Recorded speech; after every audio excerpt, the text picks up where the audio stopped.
Welcome to the reviews. सज्जनों तो मित्रों, अगर आप मेरे पिछले रिव्यूज देखते आए हैं तो आपको याद होगा कि मैंने एक बार कहा था कि एलिफ का किरदार अभी मुकम्मल तौर पर खत्म नहीं हुआ और वो किसी न किसी शक्ल में जरूर वापस आएगी। और आपने देखा कि नई एपिसोड ने मेरी प्रेडिक्शंस को वाकई सच कर दिखाया, क्योंकि एलिफ तो वापस नहीं आई, लेकिन इसकी जुड़वा बहन इल्हाम की एंट्री ने सबको हैरान कर दिया। दोस्तों, इल्हाम की शक्ल, इसके सवालात और इसका अचानक पाकिस्तान आना वाज़ेह इशारे दे रहा है कि अब एलिफ की मौत के राज खुलने वाले हैं। दूसरी तरफ से हान की गुमशुदगी, यूसुफ साहब का पछतावा और गेस्ट हाउस वाली नई कहानी भी कई नए सवालात पैदा करने वाली है। दोस्तों, आज की वीडियो में हम प्रोमो का तफसीली जायजा करेंगे, अपनी नई पेशन गोइयां शेयर करेंगे और ये जानने की कोशिश करेंगे कि आखिर हमराही की कहानी अब किस सिमत जाने वाली है। तो वीडियो को आखिर तक जरूर देखिएगा, क्योंकि आगे बहुत कुछ ऐसा होने वाला है जो शायद पूरी कहानी को चेंज करके रख दे। फ्रेंड्स, हमराही के इस लेटेस्ट एपिसोड्स में हर बंदा इतना दुखी लग रहा है कि लगता है खुशी नाम की कुछ चीज ड्रामे में आ ही नहीं सकती। सेहान मियां घर से ऐसे गायब हुए हैं जैसे किसी ने ऑफलाइन का बटन दबा दिया हो। पूरा घर सर पकड़कर बैठ जाता है, मगर जनाब को किसी को बताना भी गवारा नहीं। इधर यूसुफ साहब को अब जाकर अपने गुनाह और गलतियां याद आ रही हैं। अरे भाईजान, अगर ये एहसास अगर थोड़ा पहले हो जाता तो शायद इतना रोना धोना ना पड़ता।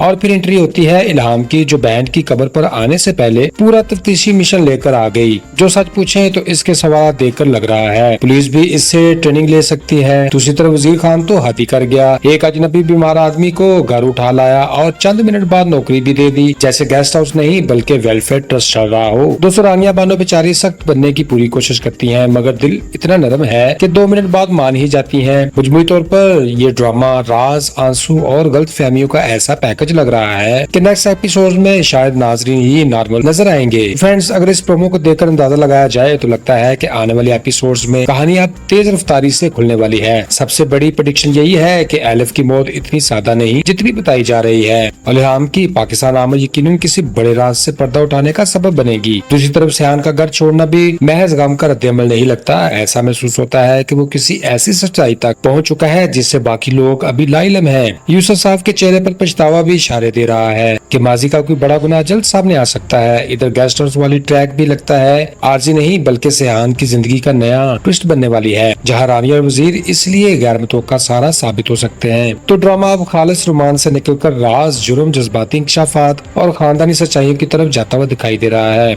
और यही चीज नाज़रीन को नेक्स्ट एपिसोड का शिद्दत से मुंतज़िर रखती है। तो फ्रेंड्स, अगर हमराही की कहानी को गौर से देखा जाए तो ये सीरियल हमें रिश्तों की कदर, गलत फैसलों के नताइज और वक्त पर सच बोलने की अहमियत सिखाने की कोशिश कर रहा है। कहानी बार बार ये दिखा रही है कि खामोशियां, गलतफहमियां और इना इंसान को एक दूसरे से दूर कर देती हैं, जबकि मोहब्बत और खलूस की बावजूद बाद औक़ात लोग एक दूसरे को समझ नहीं पाते। सेहान, एलिफ और यूसुफ का किरदार ये पैगाम देता है कि बाद गलतियों का पछतावा बहुत देर से होता है। साथ ही ड्रामा ये भी बताता है कि हर इंसान एक दूसरे मौका और हमदर्दी का मुस्तहिक होता है, चाहे हालात कितने ही पेचीदा क्यों ना जाएं। फ्रेंड्स, ये था हमारा डिटेल रिव्यू और तज़किया ड्रामा हमराही के नए प्रोमो का। मेरी नजर में कहानी अब एक ऐसे मरले में दाखिल हो चुकी है जहां हर किरदार अपने किसी न किसी राज के साथ आगे बढ़ेगा। सेहान की गुमशुदगी, इल्हाम की आमद, एलिफ की पुरस्कार मौत और यूसुफ साहब का बढ़ता हुआ पछतावा इस बात की तरफ इशारा करता है कि आने वाले दिनों में कई बड़े राज सामने आएंगे। और अब मैं आपकी राय जानना चाहता हूँ। पहला सवाल, क्या आपके ख्याल में एलिफ की मौत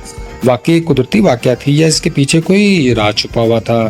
दूसरा सवाल, क्या सेहान जानबूझकर सबसे दूर गया क्योंकि वो किसी सच्चाई तक पहुंच चुका है या सिर्फ वो अपने गम से भाग रहा है? तीसरा सवाल, इल्हाम की एंट्री के बाद अब आप समझते हैं कि वो अपनी बहन के लिए इंसाफ हासिल कर पाएगी या खुद किसी नई मुश्किल में फंसने वाली है? अपनी राय जरूर कमेंट्स में शेयर करें, क्योंकि आपके तबसरे हमारी गुफ्तगू को मजीद इंटरेस्टिंग बनाते हैं। और अगर आपको वीडियो पसंद आई हो तो शेयर करें, लाइक करें और चैनल को सब्सक्राइब करें और बेल आइकन जरूर दबाएं ताकि हमारी दीगर ड्रामों के ताज़ा तरीन रिव्यूज आपको मिलते रहें। तो फ्रेंड्स, आज के लिए इतना ही। मिलते हैं नेक्स्ट वीडियो में। खुश रहें, खुशियां बांटें और अपने भाई अदन को दुआ में रखें यार। Good bye, see you again.